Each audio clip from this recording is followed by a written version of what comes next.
अहम खबर अपने नाज़रीन तक पहुंचेंगे। मारूफ कानूनदान बैरिस्टर SM ज़फ़र 92 साल की उम्र में इंतकाल कर गए हैं। वो 1930 में बर्मा के शहर रंगून में पैदा हुए।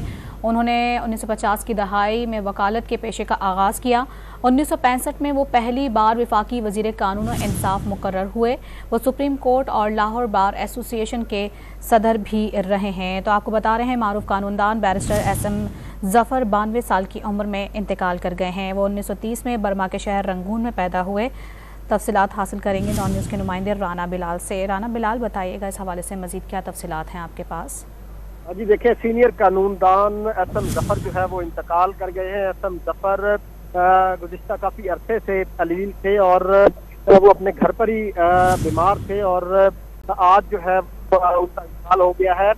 SM ज़फ़र जो है उनकी इंतकाल की जो खबर है ख़ानदानी ज़राए ने भी उसकी तस्दीक की है। SM ज़फ़र सीनियर कानूनदान थे और जो सेनेटर अली ज़फ़र है उनके वालिद थे और अब उनकी रिहाइशगाह पर जो है वो उनका इंतकाल हुआ है। 2003 से 2012 तक SM ज़फ़र जो है वो सेनेट के मेंबर भी रहे और SM ज़फ़र 1965 की पाक भारत जंग के दौरान पाकिस्तान के वज़ीर कानून भी रहे। उन्होंने 1950 में वकालत शुरू की और यूनिवर्सिटी ऑफ लॉ कॉलेज से उन्होंने वकालत की डिग्री हासिल की थी। ताहम अब ये खबर सामने आई है कि सीनियर कानूनदान SM ज़फ़र जो है वो इंतकाल कर गए हैं और हमारी उनके ज़राए से बात की है, उन्होंने भी SM ज़फ़र की इंतकाल की खबर की जो है वो तस्दीक की है।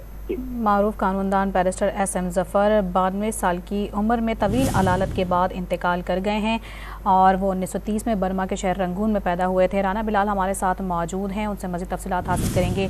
राना बिलाल, आपने बताया कि काफ़ी तवील अलालत के बाद आज उनका इंतकाल हुआ है, तो इस हवाले से क्या तफसीलात सामने आए हैं? उनको किस किस्म का मर्ज़ लाहक था?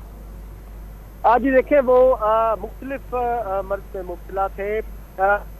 जो साहबजादे हैं बैरिस्टर अली ज़फ़र, उनसे जब हमारी अदालत में मुलाकात होती थी तो वो भी बताते थे कि उनके जो वालिद हैं उनकी कोई तबीयत बहुत बेहतर नहीं है और काफ़ी अरसे से अलील थे और वो अपने घर पर ही मौजूद थे। उससे पहले वो अस्पताल में भी थे, वहाँ पर एडमिट भी रहे और उसके बाद वो अपने घर शिफ्ट हो गए थे और काफ़ी अरसे से वो अलील थे।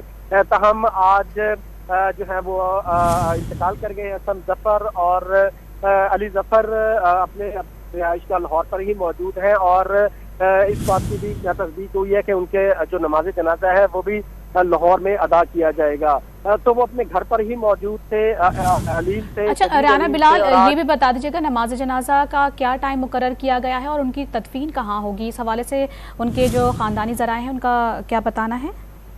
बिल्कुल, हमने ख़ानदानी ज़राए से ये पूछा है लेकिन ये अभी कबल अज़ वक्त है क्योंकि अभी ये डिसाइड नहीं हुआ कि नमाज जनाजे का वक्त क्या रखा गया है और कहाँ पर उनकी तदफीन होगी। लेकिन अली ज़फ़र और जो बाकी उनके ख़ानदान के लोग हैं वो मुशावरत कर रहे हैं, वो आपस में ये तय कर रहे हैं कि जनाजे का वक्त क्या रखा जाए और उनकी तदफीन क्या की जाए। लेकिन अभी तक ना जनाजे का वक्त मुकर्रर किया गया है और ना ही उनकी तदफीन की जगह मुकर्रर की गई है कि किस कब्रिस्तान में उन्हें सुपुर्द खाक किया जाएगा। बहुत शुक्रिया राना बिलाल आपका।